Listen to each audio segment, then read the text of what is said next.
चल रहे taxi stand, bus stand और जो वहाँ पर लोगों ने तमाम प्रकार के अवैध पार्किंग स्थल बना दिए गए हैं, यह भी है। और शहरी क्षेत्रों में या नगरीय क्षेत्रों में या सड़क के किनारे जो बस्तियां हैं वहाँ पर अतिक्रमण भी इसका कारण है। इसलिए संयुक्त रूप से इस पूरे कार्यक्रम को केवल परिवहन विभाग का कार्यक्रम नहीं है, हमने इसलिए गृह विभाग को इसकी ओवरऑल मॉनिटरिंग करने की जिम्मेदारी दी है। गृह विभाग पीएस सिस्टम के साथ साथ ट्रैफिक पुलिस को भी ठीक करेगा। ट्रैफिक पुलिस के साथ ही हमारे यहाँ अगर कोई अवैध रूप से वाहन सड़क के किनारे खड़ा कर रहा है किया है तो वहाँ पे क्रेन जाकर के उस वाहन को सीज करने और उसके खिलाफ कार्रवाई करने के लिए भी हम लोग सेकंड उसमें आगे कार्रवाई आगे बढ़ाएंगे। परिवहन विभाग की जिम्मेदारी इसमें बहुत महत्वपूर्ण हो जाती है। आपने भी गाजियाबाद की दुखद घटना देखी होगी जिसमें स्कूली बस से एक बच्चे का सिर बाहर होने के बाद 11 वर्ष के उस बच्चे की दुखद मृत्यु होती है। दुखद मृत्यु के बाद जब बस का फिटनेस के कागज मांगेगा तो उसकी फिटनेस ही नहीं थी। ये परिवहन विभाग की पहले प्राथमिक जिम्मेदारी थी कि हर एक बसेज का स्कूल कॉलेजेस खुलने के पहले हम सुनिश्चित करें कि उनके पास अपने वाहनों की फिटनेस सुनिश्चित हो। लापरवाही हुई, उसमें जवाबदेही भी तय की गई। परिवहन विभाग को इस बात को सुनिश्चित करना होगा कि सभी प्रकार के बसेज का, ये स्कूली बसेज हों, प्राइवेट में कॉन्ट्रैक्ट कैरिज में चलने वाली बसेज हों या फिर परिवहन विभाग के साथ संबद्ध बसेज हों या फिर उत्तर प्रदेश परिवहन निगम के द्वारा संचालित वाहन हों या ट्रक हों, 4 व्हीलर हों, 2 व्हीलर हों, इनको नियमित रूप से इनकी चेकिंग करना और ट्रैफिक के नियमों का पालन करवाने की व्यवस्था इनसे सुनिश्चित करना, यह परिवहन विभाग सुनिश्चित करें। उनकी जो फील्ड में तैनात जो भी उनके अधिकारीगण हैं वे इसको सुनिश्चित करवाएं। पुलिस की मदद भी लें, ट्रैफिक पुलिस की मदद भी करें। ओवरलोडिंग को रोकना, सड़क के किनारे कोई ट्रक कोई बस अवैध रूप से पार्किंग न करें और सभी जिलाधिकारी और पुलिस अधीक्षक इस बात को सुनिश्चित कर लें। उप जिलाधिकारीगण भी और डिप्टी एसपी भी इस वीडियो कॉन्फ्रेंसिंग के साथ जुड़े होंगे, वे इस बात को नोट करेंगे किसी भी सड़क पर, वह हाईवे हो, स्टेट हाईवे हो, एक्सप्रेसवे हो, जिला मार्ग हो, नगरीय चौराहा हो या कोई भी अन्य स्थल हो, अवैध bus stand, taxi stand, 3 wheeler stand, rickshaw stand या कोई भी इस प्रकार की अवैध गतिविधि नहीं चलनी चाहिए। स्टैंड का मतलब सड़क के किनारे उसके पास पर्याप्त मात्रा में पार्किंग का स्पेस हो, वहां आने वाले यात्रियों के लिए कुछ बुनियादी सुविधाएं हो, महिलाओं के लिए, पुरुषों के लिए टॉयलेट हो, पेयजल की सुविधा हो, बैठने की व्यवस्था हो, तो कोई व्यक्ति स्टैंड के नाम पर तब वहां पर प्रशासन से अनुमति लेकर के तब तो स्टैंड की फीस वसूल कर सकता है। लेकिन अगर सड़क पर कोई करता है तो उस पर अवैध रूप से संचालित इस प्रकार के सभी वो अगले 24 घंटे के अंदर बंद होने चाहिए। बंद होने के साथ ही हमें सुनिश्चित करें कि अगर कोई व्यक्ति इस तरीके के उसको करने का अभ्यस्त है तो उसमें एफआईआर लॉन्च करके, गैंगस्टर के अंदर एफआईआर लॉन्च करके उसमें फिर हमें उसकी पूरी संपत्ति को जब्त करना चाहिए। उसने इस प्रकार के अवैध वसूली से जो पैसा कमाया है वह राजकोष में वो पैसा आना चाहिए, इसकी कार्रवाई हमारी आगे बढ़ जानी चाहिए। इसलिए अवैध रूप से स्टैंड नहीं चलेंगे। लखनऊ अगर हम अयोध्या की ओर से आते हैं या बाराबंकी की ओर से आते हैं या कानपुर की ओर से आते हैं, कई कई किलोमीटर तक हम लोग देखते हैं ट्रक्स खड़े हैं हाईवे के किनारे। क्यों खड़े हैं? बहुत बार एक्सीडेंट के कारण भी बनते हैं। ये सड़क के किनारे कोई वाहन खड़ा नहीं होगा। नियमित पेट्रोलिंग करना, परिवहन विभाग और गृह विभाग इस बात को सुनिश्चित करेंगे, पेट्रोलिंग सुनिश्चित करते हुए सड़क के किनारे कोई भी इस प्रकार के वाहन खड़े नहीं होंगे, उनके लिए पार्किंग का स्पेस उपलब्ध करवाइए, अन्यथा वो सड़क पर चलते रहें। ढाबा भी अगर पार्किंग के लिए नहीं है तो ढाबा को भी, इस प्रकार के अवैध ढाबों को भी आप सड़क के किनारे से हटाएंगे। एक्सप्रेस हाईवे हो, पीडब्ल्यूडी से जुड़े हुए मार्ग हो, नगर विकास से जुड़े हुए हो या किसी भी अन्य विभाग से जुड़े हुए मार्ग हो, अवैध अतिक्रमण इनमें से सब जगह हट जाना चाहिए। हर हाल में हम इस बात को सुनिश्चित करें, ये सभी संबंधित विभाग इसके साथ जुड़ेंगे। मुझे आश्चर्य होता है कि बच्चों को पहले स्कूलों में ट्रैफिक के नियमों के बारे में जानकारी बताई जाती थी। आज ये सभी चीजें पाठ्यक्रम से एक प्रकार से नदारद सी हो चुकी हैं। मैंने प्राथमिक शिक्षा, माध्यमिक शिक्षा, उच्च शिक्षा, इन सभी से मैंने कहा था कि हर जनपद में प्रधानाचार्यों की ट्रेनिंग का एक कार्यक्रम, मुझे विश्वास है कि सभी जगह हुआ होगा। जिन लोगों ने ट्रेनिंग ली है, विद्यालय के प्रिंसिपल होंगे, प्रधानाचार्य होंगे, प्राचार्य होंगे, वे सभी अपने अपने विद्यालयों में ट्रेनिंग के साथ साथ बच्चों में अब एक हम लोग हैंडबिल हर जनपद में सूचना विभाग की तरफ से भेज रहे हैं। इस हैंडबिल का प्रकाशन हर एक बच्चे के पास ये हैंडबिल पहुंच जाए, कॉमन मैन के पास भी पहुंचे, चौराहे पर जहां पर हमारे पब्लिक एड्रेस सिस्टम हो वहां पे भी ये पहुंचे। हमें क्या करना है, क्या नहीं करना है, अच्छा हैंडबिल बनाने का प्रयास हुआ है। बच्चों को बताने की व्यवस्था, उनको स्कूल में बताना, हम सड़क पे चल रहे हैं, हमें कैसे चलना, पैदल चल रहे हैं, कहां से हमें सड़क क्रॉस करनी है, हम टू व्हीलर में जा रहे हैं, हमें किन नियमों का पालन करना है, हम फोर व्हीलर में चल रहे हैं, हमें किन नियमों का पालन करना है, हमें टू व्हीलर, फोर व्हीलर या सड़क पे चलते समय मोबाइल फोन या ईयरफोन का इस्तेमाल करना है, नहीं करना है, इसके लिए क्या सावधानी बरतनी है। ये सभी चीजें सामान्य जानकारी है। इन सभी सामान्य जानकारियों को अगर हम स्कूली बच्चों को देंगे तो वे बच्चे अपने घर में अपने अभिभावक को भी बताने में थोड़ा सफल हो सकते हैं, बता सकते हैं। और हर एक स्कूल कॉलेजेस में इस प्रकार की डिबेट भी होनी चाहिए, कार्यक्रम भी होने चाहिए। अगले 2 दिन विद्यालय चलेंगे, उन 2 दिनों के अंदर हम इन कार्यक्रमों को वहां पर लागू करने का प्रयास करें। कहीं प्रभात फेरी निकले, कहीं इस पे टॉक हो, कहीं यहाँ पर डिबेट हो, कहीं यहाँ पर कुछ अन्य कार्यक्रम चलने चाहिए। ये स्कूल कॉलेजेस की एक जिम्मेदारी बनती है और इसके बारे में हमें प्रतियोगी कार्यक्रम भी वहां पर आगे बढ़ाने चाहिए। इसके अलावा हम इसमें तमाम अन्य संगठनों का भी सहयोग, स्वयंसेवी संगठन होंगे, सड़क सुरक्षा से संबंधित जानकारी देने वाले तमाम अन्य सामाजिक संगठन होंगे, उनका भी हम इसमें मदद लें। इसमें हम लोगों से इस बात को सुनिश्चित करें कि सड़क स्टंट करने की जगह नहीं है। ओवर ब्रिजेज या फ्लाईओवर के ऊपर जो स्टंट होते हैं, जो युवा स्टंट कर रहे हैं अपने बाइक से, हर हाल में इसको रोकना। बाइक से चल रहे हैं तो हेलमेट अनिवार्य करने की आवश्यकता है, बताने की आवश्यकता। 1 सप्ताह अवेयरनेस के कार्यक्रम चलाइए, पहले अवेयरनेस और फिर अगर अवेयरनेस के बाद आपको लगता है कि अब हमें इन्फोर्समेंट की आवश्यकता होती है तो उसके बाद फिर हमें इस कार्यक्रम को उसके बाद फिर आगे बढ़ाना चाहिए। इसलिए पब्लिक एड्रेस सिस्टम को सक्रिय करने और उनका उपयोग करने के लिए ही हमने इस बारे में कहा। हैंडबिल का वितरण, होर्डिंग्स लगाना, हर एक जनपद में, हर एक चौराहे पर, हर एक स्तर पर सूचना विभाग से इसके बारे में पूरी जानकारी लेकर के सावधानी बरतने की दिशा से अच्छे होर्डिंग्स परिवहन विभाग के द्वारा, गृह विभाग के द्वारा, नगर विकास विभाग के द्वारा, पीडब्ल्यूडी के द्वारा, अन्य सभी संबंधित शिक्षा विभाग के द्वारा, इनके द्वारा हर एक स्तर पर लगाने की आवश्यकता है। इसके पोस्टर बनाए जा सकते हैं, एलईडी में, एफएम रेडियो पर, लोकल स्तर पर इसके हम तमाम कार्यक्रम इसके आगे बढ़ा सकते हैं। ये चीजें हम सुनिश्चित करें।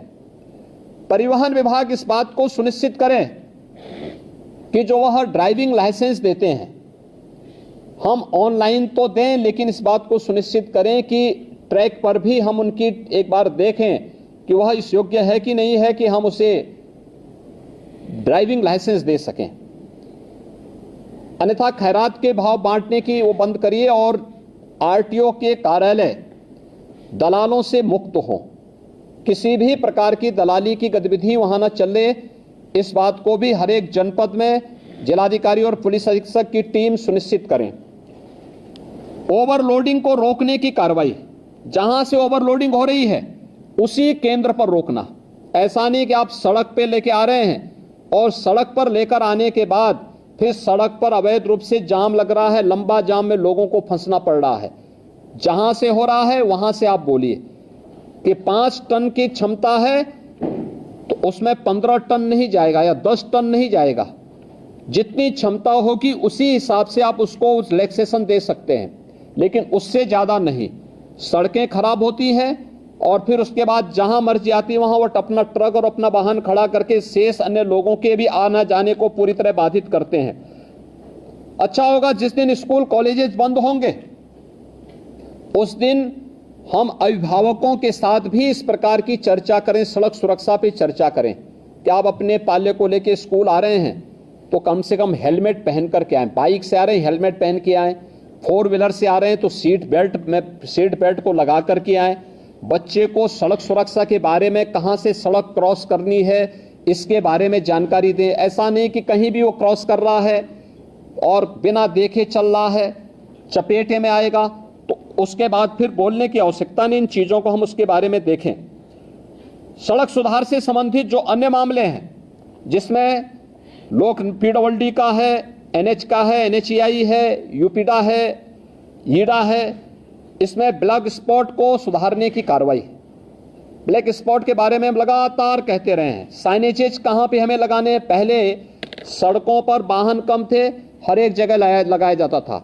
आगे अंधा मोड़ है, आगे पुल है, आगे स्कूल है, आगे हॉस्पिटल है, आज ये सभी साइनेजेस हट चुके हैं। इसको फिर सभी संबंधित विभाग अपने अपने उसमें सुनिश्चित करें। आगे बाजार है, ये सभी चीजें लगनी चाहिए। स्पीड कितनी होनी चाहिए, स्पीड लिमिट भी उसमें लिखें। हमें तय करना होगा कि कोई भी ओवर स्पीडिंग ना हो, इसके कारण किसी की गति सीमा के बारे में हम सुनिश्चित करें। अवैध ढाबों के बारे में हम सुनिश्चित कर लें। और इसके अलावा हमें इन चीजों के बारे में भी तय करना होगा कि टोल प्लाजा में ओवर स्पीडिंग और ओवरलोडिंग के बारे में हमें इन चीजों को वहां पे सुनिश्चित करना होगा। ब्रेथ एनालाइजर को भी उपयोग करके चालकों के परीक्षण की कार्रवाई को करना। खनन विभाग के साथ मिलकर के हमें जनपद के अंदर इल्लीगल माइनिंग को रोकना और इल्लीगल माइनिंग के साथ साथ ओवरलोडिंग को भी उसके साथ रोकना है। जिलाधिकारी, पुलिस अधीक्षक माइनिंग विभाग के साथ मिलकर के इसको सुनिश्चित करेंगे हर जनपद में कि इल्लीगल माइनिंग भी नहीं होनी है और ओवरलोडिंग भी रोकना है। पहले अवेयरनेस के कार्यक्रम करें और वहां पे उसके पहले जहां से शुरू हो रहा वहीं से आप इस कार्यक्रम को शुरू कर देंगे। सड़कें अपने आप साफ सुथरी दिखाई देंगी। इसके अलावा स्वास्थ्य विभाग की भी इसमें बड़ी भूमिका होनी है। स्वास्थ्य विभाग एम्बुलेंस की सेवा, जैसे एक्सप्रेस हाईवे पर यमुना एक्सप्रेस वे है, Agra Lucknow expressway, Purvanchal expressway, इन सभी पर अतिरिक्त एम्बुलेंस इन विभागों ने भी दी है और स्वास्थ्य विभाग भी इसके साथ सुनिश्चित करें, जिससे रिस्पांस टाइम को कम करना। गोल्डन आवर के अंदर ही व्यक्ति को अगर दुर्भाग्य से कहीं कोई एक्सीडेंट हो गया है उसे हम ट्रॉमा सेंटर या किसी उच्च हायर सेंटर में पहुंचा करके उसके जीवन को बचाने की कार्रवाई वहां पे सुनिश्चित कर सकें। ट्रेन्ड मैन पावर, हेल्थ विभाग को मैंने कहा था, इन सभी एक्सप्रेस हाईवे से जुड़े हुए विभागों को भी मैंने कहा था कि वे इस चीज को सुनिश्चित करें। एनएचईआई भी इसके साथ जुड़े, कैसे इस कार्यक्रम को हम आगे बढ़ा सकते हैं, इन चीजों को सुनिश्चित करें। अवैध पार्किंग के बारे में हमें इस पर अवश्य विचार करना होगा। अब हम लोग आते हैं खासतौर पर 734 जो नगर निकाय हैं। देखिए, नगर निकायों पर शासन पैसा देता है। नगर निकायों को कैसे आप आत्मनिर्भर बना सकते हैं, इसके बारे में नगर विकास विभाग ने कुछ कार्रवाई प्रारंभ की है। सभी ईओ और प्रत्येक नगर पंचायत, नगर पालिका और नगर निगम के साथ जिला प्रशासन कोई नोडल अधिकारी दे करके सुनिश्चित करें कि शासन के द्वारा जो आदेश दिए गए हैं उसका पालन सुनिश्चित करवाना। उसकी इनकम को बढ़ाने की कार्रवाई करना, उन्हें आत्मनिर्भरता की ओर ले जाना। हर एक नगर निकाय आत्मनिर्भर हो सकता है, प्रयास हो। वर्षों से जमे हुए बाबुओं को थोड़ा इधर उधर भी हटाइए, जंग लग चुकी है उन पे और जंग अपने आप हटेगी, इसलिए उसको आप ठीक कर देंगे तो उसको स्थानीय स्तर पर इस कार्रवाई को करना। अवैध स्टैंड जितने भी होंगे इसको हटाने की कार्रवाई एक अगले 24 घंटे के अंदर अवैध स्टैंड तो हम हर हाल में हटा दें। कहीं भी अवैध स्टैंड नहीं चलने चाहिए, कहीं भी, हाईवे पर, एक्सप्रेसवे पर, स्टेट हाईवे पर, नगर निकाय के अंदर कहीं भी नहीं चलने चाहिए, किसी जिला मार्ग पर कहीं भी न चले। इस बात को हम सुनिश्चित करें और जहां चलने हैं उसके लिए स्पेस उपलब्ध कराइए। आपके द्वारा उसको नोटिफाई किया जाए, बाकायदा उसको ऑप्शन निकाले जाएं और फिर वहां पे अच्छे लोगों को, माफिया प्रवृत्ति के किसी भी व्यक्ति को किसी भी ठेका पट्टे के साथ मत जुड़ने दीजिए।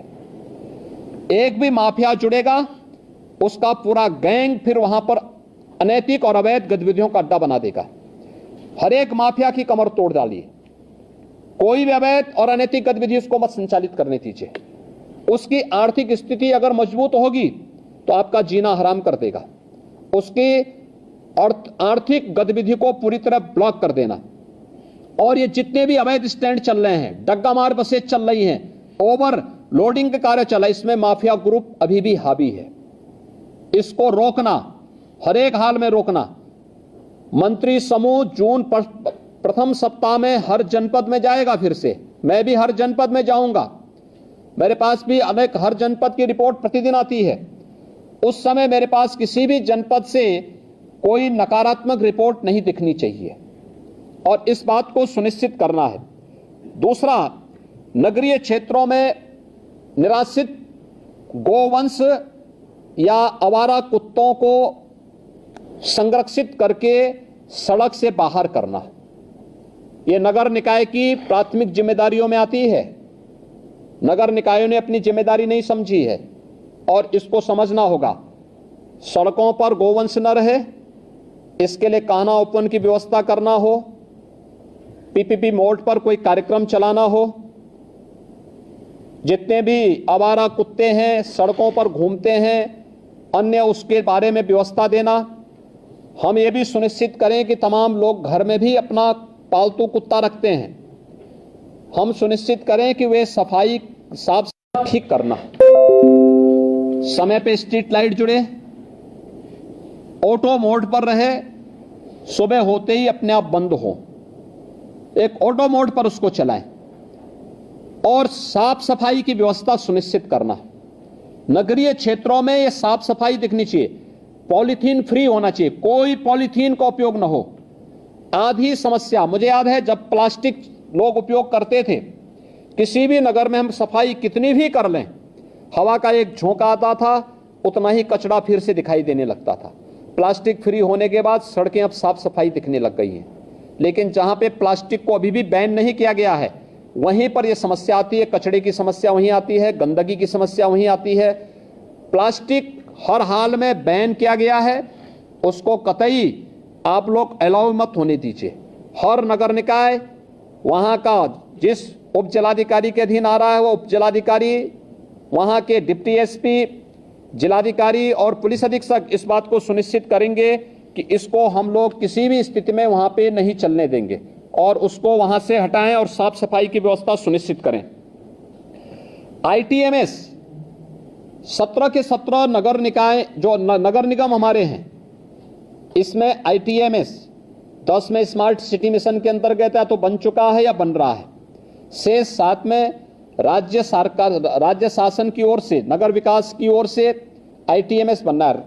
आईटीएमएस को सेफ सिटी के साथ जोड़ना, गृह विभाग के साथ जोड़ना और सभी नगर 17 के 17 नगर निगमों के साथ साथ नोएडा, ग्रेटर नोएडा में भी हम इसको सुनिश्चित करवा लें कि इसको हम सेफ सिटी के साथ जोड़ेंगे और सेफ सिटी मिशन के अंतर्गत हम इस कार्यक्रम को आगे बढ़ाएंगे।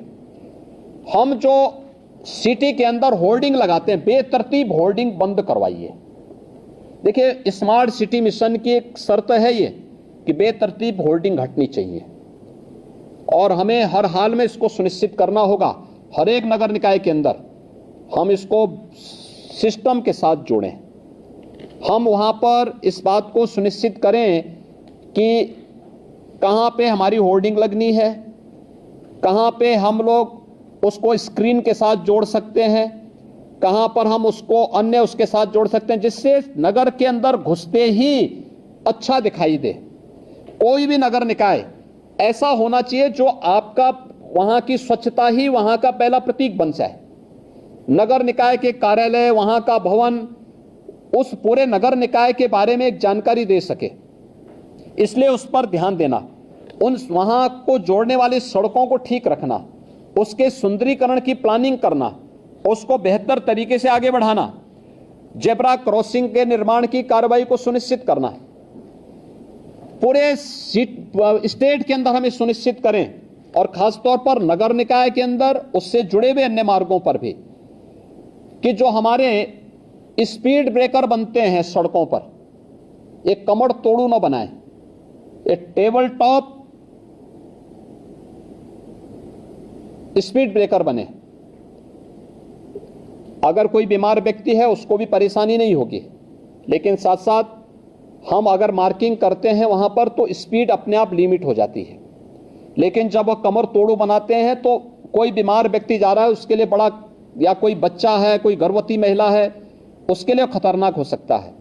इसलिए हमें पीडब्ल्यूडी को भी, नगर विकास को भी और अन्य सभी संबंधित विभागों को यह सुनिश्चित करना होगा कि कहीं भी हमें ये कमर तोड़ू स्पीड ब्रेकर नहीं दिखने चाहिए। इनको हटा दीजिए, जितनी जल्दी हटाइए उसको, हटा करके वहां पर हम, क्योंकि जब आप इस प्रकार की स्पीड ब्रेकर देते हैं तो उस स्पीड ब्रेकर से बचने के लिए लोग साइड से जाते हैं और फिर वहीं एक्सीडेंट का कारण भी बनता है। ये भी एक ब्लैक स्पॉट है आपका, ये जो आपके द्वारा दिया गया है, यानी ब्लैक स्पॉट केवल सड़क इंजन था। 2 बार वहां पर एक्सीडेंट हुआ, और एक बार तो जो सिटी बस सेवा, वहां पे इलेक्ट्रिक बस सेवा है, उससे जुड़ा हुआ व्यक्ति ने जबरदस्ती 6 लोगों को कुचला था वहां पे। और उस दौरान कानपुर के अंदर प्रशासन की संवेदनशीलता देखने को मिल रही थी कि कितनी तेजी के साथ वे लोग वहां जा रहे थे। यानी मुझे यहां से इलेक्शन के बावजूद मुझे बोलना पड़ा कि आप लोग वहां क्यों नहीं पहुंचे। 11-12 घंटे के बाद फिर उनकी उपस्थिति वहां हो रही। ये दिखती है कि हम कितने संवेदनशील हैं। नगर निकाय इस बात को सुनिश्चित करें कि सिटी बस सेवा को संचालित करने वाला जो ऑपरेटर है, उससे जुड़े हुए जो भी लोग हैं, हमें उनकी पुलिस वेरिफिकेशन जरूर करानी चाहिए। किस पृष्ठभूमि के हैं, आपराधिक मानसिकता के तो नहीं है, क्योंकि कानपुर में जो भी घटना घटित हुई ये आपराधिक मानसिकता की दृष्टि से हुआ था, और इस प्रकार की आपराधिक गतिविधियों को रोका जाना चाहिए। 6-6 लोग कुचले जा रहे हैं सिटी बस सेवा से, ये बहुत दुर्भाग्यपूर्ण स्थिति है और ये चीजें नहीं स्वीकार की जानी चाहिए। इसलिए इन बातों को सुनिश्चित तो हमें करना होगा, ये परिवहन की दृष्टि से हम लोग सिटी के अंदर करें। अब जो हम लोगों को नगर के अंदर करना है, बहुत महत्वपूर्ण कार्य है ये। 2 कार्यों के लिए हर एक नगर निकाय के अंदर, बड़े नगर निगम है, जिलाधिकारी, पुलिस अधीक्षक, व्यापार मंडल के साथ अलग अलग बैठक करें, स्ट्रीट वेंडर के साथ बैठें, नगर आयुक्त को भी अपने साथ ले लेंगे,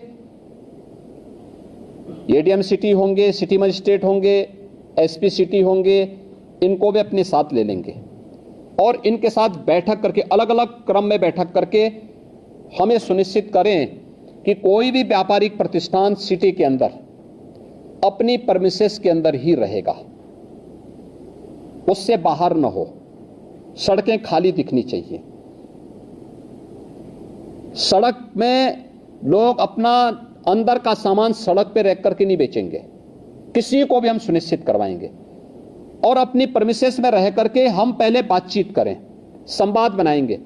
इस संवाद के दौरान हमें इस बात के लिए भी उनको तैयार करना होगा। 2 चीजें हो सकती हैं, हर एक क्षेत्र में अलग अलग व्यापार मंडल होते हैं, उनको भी विश्वास में लीजिए, उनके साथ बैठना, संवाद बनाना और उनसे दो अनुरोध करना। एक, सुरक्षा के बारे में, रात्रि के लिए अगर गार्ड वे लोग भी रख सकें, वे 500-600 दुकानें हैं, अगर वे लोग महीने में 100-100 रुपया भी जमा करेंगे तो 500 रुपये में एक बड़ी राशि खड़ी हो सकती है। 2 गार्ड वे लोग रात्रि के लिए खड़ी कर सकते हैं और उनको पुलिस से वेरिफिकेशन अगर आप करा देंगे, पुलिस के साथ उनकी तालमेल होगी तो रात्रि के लिए। दूसरा, सीसीटीवी कैमरा, बड़े प्रतिष्ठान में सीसीटीवी कैमरा लगाना। हर बैंक में, हर वित्तीय संस्थान में, हर बड़े व्यावसायिक प्रतिष्ठान में सीसीटीवी कैमरे की आवश्यकता और इसको उनके साथ लगवाना।